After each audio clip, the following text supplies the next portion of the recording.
And No, so so I gotta. So I understand there's only 10 of us on the panel, but there's 700 people watching. So I have to break it down a little bit, right? So marriage is an Abrahamic concept. You don't get to perverse it or change it as you see fit.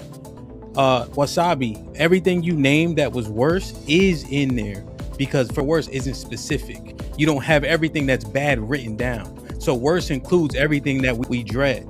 You know what I mean? Also, to truth, what truth is saying, all those things are possibilities and probabilities in a marriage. So you all these things before you get in there. So you don't get to now say, damn, I told you don't give me no pussy because it's a possibility and a probability over the course of 30 years. So when we commit to these things, you have to actually do it. You don't get to make up the rules as you go. Biblically speaking, because this is a Abrahamic concept, there's only one reason in which you can divorce.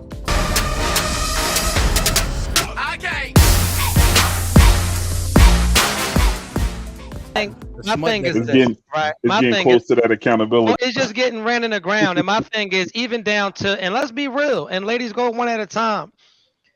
I'm not saying you ladies, but just let's deal with a larger number of women, right? Girl codes don't exist when it comes to men. Women are some of the most manipulative, backstabbing, conniving creatures on this earth, especially when it comes to a man. Do you know a certain level of chick see a woman with a man and she feels like you don't deserve her, so she feel like I'll take her man? Like if we're just going to be honest, let's have like full transparency because the girl codes don't be really applying like that. And so we got to, especially for a high caliber dude, we're not talking about the cornballs or the dudes that you never let even smell your period draws. We're not talking about him. We talking about dudes out here that make a room shake when he walk into it. It don't be no girl code. You'll And sleep we with didn't your name mother any of husband. them And I'm yet. not saying y'all. So I if just we want to get to say, the when we go into looking that crazy, but it concept that's happens. already That's why in constructed black before we got households, to it, a we mom got to will either say, "You commit to better the go put some concept clothes on or because shut y'all the know fuck that up and women don't can't do it be at trusted all. around And men." it sounds like most of us in our Am I culture lying? can't. Did I say something wrong? Cut a side deal faster than G Money. Y'all know damn well I y'all was can't at the speak to freak this Nick. because I ain't never even. I was at the freak Nick. Y'all know damn well it was right. But Don't get me he wrong. That wasn't asking a question about women in general. They asked. The question is, are men fair game? If you are, to me, since you're speaking tonight, let me ask you directly. Let me direct this straight for you. If you see a high caliber man, right? The girl, she is not your friend. Would you care about her being in a relationship, or would you still get that man some if you thought that man was all that? Keep it 100. I'm going. Say less. So we gotta stop acting like this imaginary girl code exists. Just like there is no bro code. Bro codes only apply as a chick that don't nobody want. That's like if a joker could know you got a husband right now. He don't care about your husband. Union is between y'all two. That man is doing single people stuff, and girls be operating the same way if that dude is appealing enough. Respectfully. But truth, that was the only reason I said Question though. because he asked. Yeah, But he I'm asked talking about about my his question. I'm not Okay. talking about anything that he said. I'm talking about what I just presented. Yeah. As any other woman in this chat, let's swear in. I think that we didn't swear in today. Everybody, let's put our right hands up and swear in. Let's do that. Let's swear in. Let's do that because we just need all way 100ness. Please, I promise to tell the truth. Let's go. Repeat after me. I promise to tell the truth, the whole truth, The whole truth, and not a half truth because I know thousands of people are watching. Now we can start the conversation. I'm out the way. Hamp, run the movie. Yo, true, man. The question is on the table, man. Why do women want to cinch? And I think you said people, because you mentioned bro code as well. But particularly when he said married men are most desired, why do women want those men they shouldn't have? Why is there no loyalty to other women that are married to him? It's a broadcast. I can talk if y'all want. Ladies. Anytime soon. Come on. Say something to Kara. What you say, Kara? Go ahead. My ear. What? Go ahead, Kara. Talking shit. Something to drink now. Everybody thirsty now. Come on now. What I'm saying is, y'all are asking women that are on this platform that are a certain caliber right now in their life, right? So regardless of the questions that y'all are asking, it just y'all feel like it's not going to be truthful. Y'all talking about sleeping with other people, and so let your talk. Don't just speak from current you. Speak on behalf let the 22-year-old speak too. Let the 23-year-old speak too. You know what I'm saying? No, hold on. Once again, let's do this correctly, right? Because when we throw this, listen, hold on. And I hate to have to keep jumping in, but I want to be really specific with this. we have to get out of this world of delusion, right? So at 40, at 50, women are still the same as they were when they were 20. It's just about a certain God that brings that out of I know 40-year-olds, I know 50-year-olds, I know 60-year-old women. All that moral and high vibration shit only is applicable to guys that y'all don't like. We gotta no, because we just gotta keep. I go on tour with a lot. I got a lot of famous friends, and I've seen many high vibrating women slide that ring off real casually to take her ass backstage and get punished, and then go right back to being classy. So. And listen, if it's in you for a lifetime, now you pick and choose when you want to pull it out. Now, if you've never been into those activities, cool. I'm not disputing that. But if it's in you, and if the opportunity strikes, you gonna strike it. Now, am I lying, ladies? You know what? Thank you. Who said that? She was so dope. Who said that? Somebody kept it real. I want to pay somebody rent or something. All right, thank you. All right, go ahead. Crazy. I'm listening. Oh, nobody got nothing. With the question again, Ham. Start it off, man.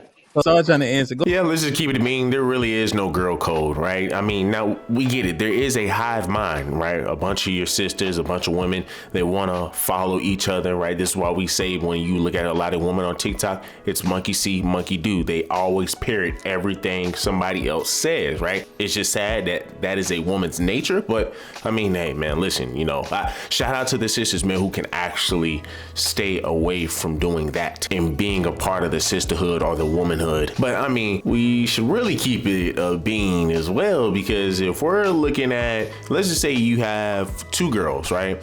And one of the girls is dating a guy, and this woman is just trash. She don't know how to reciprocate value, nothing, right? Don't know how to do none of that. But then you have the friend who is looking for a man who knows how to be a man, who knows how to take care of a woman, and she is looking to reciprocate the same value.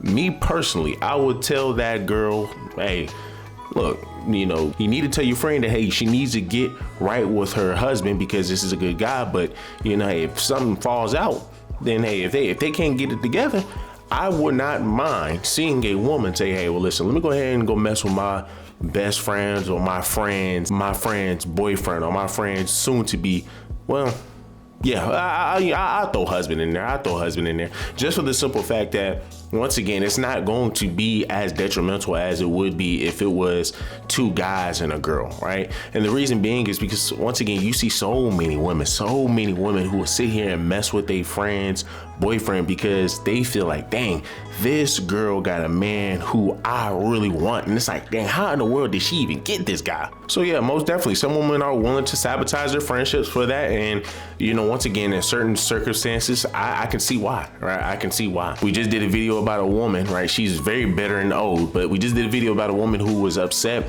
and saying that all of your good men are married and taken, right? So I would just assume that these women, right, if she had an opportunity and she see a guy who's the type of guy that she really wants, but he's married, she would not mind playing a side role or trying her best to get that man from up under his wife.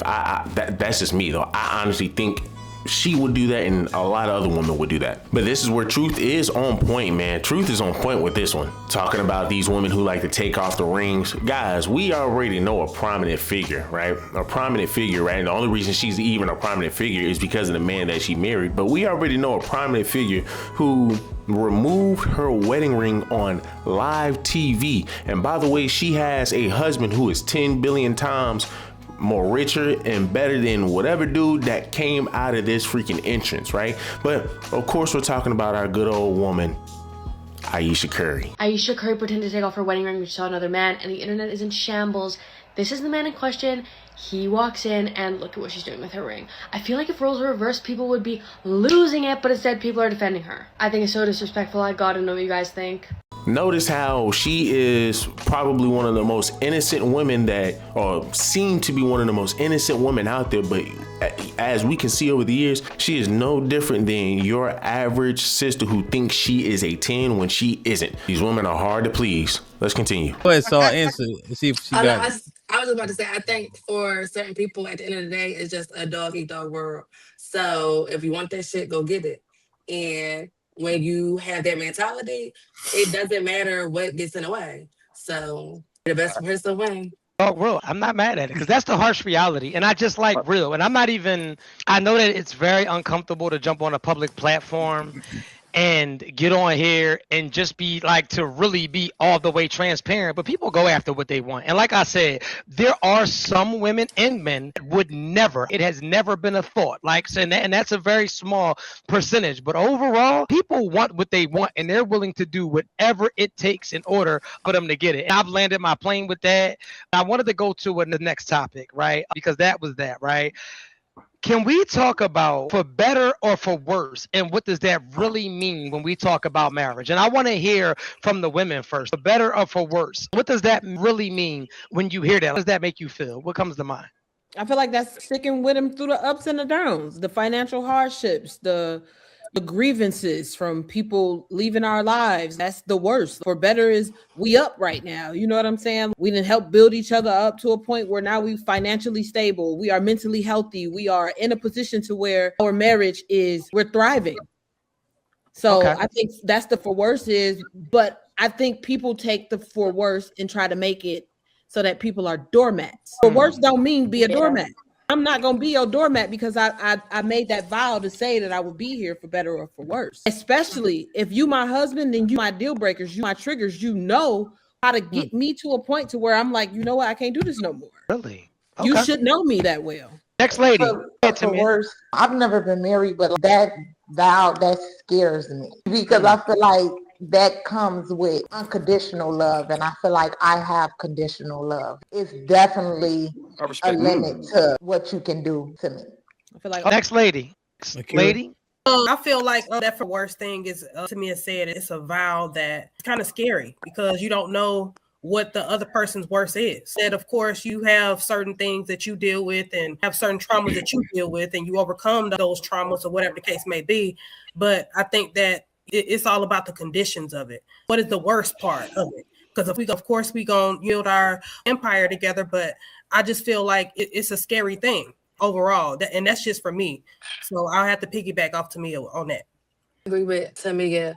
It does require a component of being selfless. With that selflessness, I feel like even when the love ain't there, you still have to push through. You still gonna have to do the duties that you took when you made the vow and the commitment.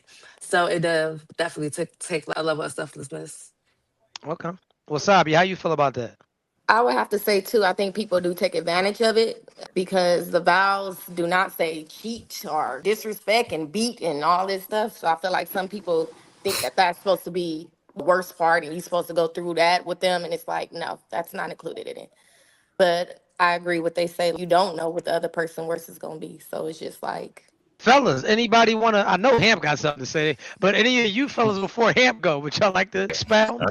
I got one too. I really feel like a lot of people actually disrespect the vows nowadays. They'll do all of the for better, but as soon as it get bad, somebody might not be doing too good financially or even health-wise, they'll be quick to run. Back in the days, our parents did it different when it was good. Right now, my mom, she got sick, and my daddy, it's for worse because he said, you know what? I'm going to still take care of my wife for 53 years because she was down with me, shooting in the gym, paying her bills, doing everything she wanted to do, and she took care of home. Home was always good. But when it get bad, just say if a man gets sick nowadays or he fall off, the woman go run so fast because at the end of the day, she don't believe in the work. She believe in only the good. I disagree with that. I think women are way more loyal than men. I think more men would leave a sick woman than the other way around. I remember something Papoose said. He was like, when Remy was locked up, he said he would go see Remy, and no lie, he said it would be him and one other man in there visiting. Whole jail. He said, but when he go visit his homies in jail, the room is packed with women. So women are more loyal. Look at, we don't got to do battle with sexes on that. We know women are more loyal to men than men are to women. But as far as the marriage thing goes, me personally, I know marriage probably not for me because I don't have it in me for the worst part. I know I don't. I'm going to be honest. I'm going to give you an example. Let's say my wife is Coke bottle when I meet her. We get married. Then she blow up 120 pounds, whatever the case may be, 50 pounds. I might not like her no more. And I'm going to just be honest. I may not be attracted. Now, get me wrong. I like big women. I like BBWs. I ain't going to lie. But it's a difference if I met you as a BBW and you became a BBW. So that's just an example. I can't look at the man Max. I told the truth, probably a dude, but I can't do the worst. Even when it comes to probably being sick, I know how I just don't have it in me. Next, please. Next man, I'll go. Fuck it. So let me say this, right? I I just be am. telling the truth, yo. Dudes be mad, yo. Nah, I respect it. That's your truth. Let me say this. My for better or worse is I will love you for the things that you can't change. I will love you for the things that, because I'm not even marrying you if I feel like you're a horrible person. This is what I also say. Do people change? Yes. The only thing in this world that is consistent is that people are going to change. But like Brother Naeem said, if I met you at 120, you blossom to 220, I'm not going for none of that. You can change that. You can call me shallow, call me what you want. That's not what I married. That's not what I signed up for. So the same thing for women. If you think that you married a nice guy, 5 years in, he uppercutting you and putting you in headlocks, you might want to get out of there. That is not what you signed up for. Like I said, I will love you for the things that you cannot change, but the things you cannot change, but the things that you can, I didn't sign up for that. I didn't sign up to not be getting coochie when I wanted. I did not sign up to be getting disrespected. I did not sign up to get mistreated or any of those things. Now, as far as you getting old, I can't change that. As far as the gray hairs coming in, I can't change that. As far as the ups and downs with finances or whatever people may go through, I'm not leaving for that. You get sick, I'm not leaving for that. That is beyond your power. But for the stuff that I didn't sign up for and you are doing within your will, that my worst is time for me to go. Go ahead, next fella. So I understand there's only 10 of us on the panel, but there's 700 people watching, so I have to break it down a little bit, right? So marriage is an Abrahamic concept. You don't get to perverse it or change it as you see fit. Wasabi, everything you named that was worse is in there because for worse isn't specific. You don't have everything that's bad written down. So worse includes everything that we dread. You know what I mean? Also, what truth is saying, all those things are possibilities and probabilities in a marriage. So you all these things before you get in there. So you don't get to now say, damn, I told you don't give me no pussy because it's a possibility and a probability over the course of 30 years. So when we commit to these things, you have to actually do it. You don't get to make up the rules as you go. Biblically speaking, because this is a Abrahamic concept, there's only one reason in which you can divorce. And we didn't name any of them yet. So I just wanted to say, when we go into that concept that's already constructed before we got to it, we got to either commit to the concept or shut the fuck up and don't do it at all. And it sounds like most of us in our culture can't do it.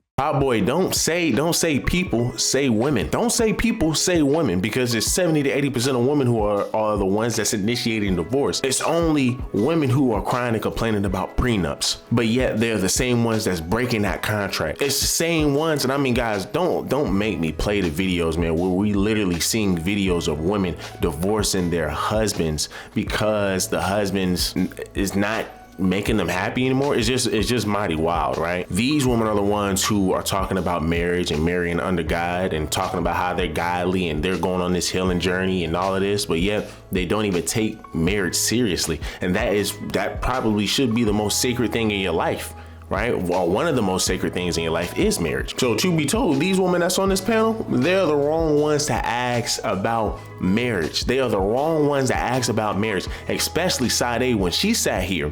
And I ain't gonna play the video, guys, but the fact that she sat here and she pretty much justified a woman cheating on a man based off of what she felt. She felt that the man she felt that the man had cheated in the past, or the man was cheating on her. So what did she do, right? She just automatically assumed that, hey, well, being that he didn't cheated, hey, well, she's justified in doing what she did. And it's like, bro, what? But I didn't cheat though. So yeah, you might not want to ask these black women anything about marriage when they're pretty much the main ones who initiate divorce. And then explicit, I mean, just an extreme is just being extreme. Just, oh, well, you know, man, no man wants to know, you know, no woman should have to sit up here and be getting hit on this, that, and the third, when we already know a lot of you women are the main ones who be hitting on men. And, you know, once again, of course, you're going to have your statistics, but I mean, guys, how many guys are really going to say, yes, my woman has hit me? And this is the thing, bro. Women understand this, but they won't say it. They will still sit here and try to pull that statistic as if men don't sit here and just take the beatings and hittings from their girlfriends day in and day out. And these are the same women that sit here and say, well, y'all should be calling the cops, are the same ones who sat here and put hands on their boyfriends before. So it's just, once again, a bunch of hypocrites. But this is why I always say you can't have them in the workforce, because they they do too much. They do way too much. But the fact that explicit will always try to go to the extreme, knowing that most of your men don't cheat, knowing that most of your men don't put hands on women, but yet because this is an easy way out of an argument and an easy way out of avoiding accountability and being in a marriage and actually following the contract, it's just sad because this is what we have in our sisterhood, and this is what we have to deal with, and this is what we have to date. And these women wonder why they are still single, because what type of mindset is this? And then Naeem, I mean, you do know Remy Ma cheated on Papoose, and Papoose even went on live to go ahead and talk about it. I mean, but Naeem is a lost panderer. I ain't even gonna call him a simp, but he is definitely a panderer. I mean, this stuff is ridiculous, right? A very lost panderer. But y'all guys let me know down below, man. What do y'all guys think? Do me a huge favor, leave me a like, leave me a comment, subscribe to the channel. Till the next one.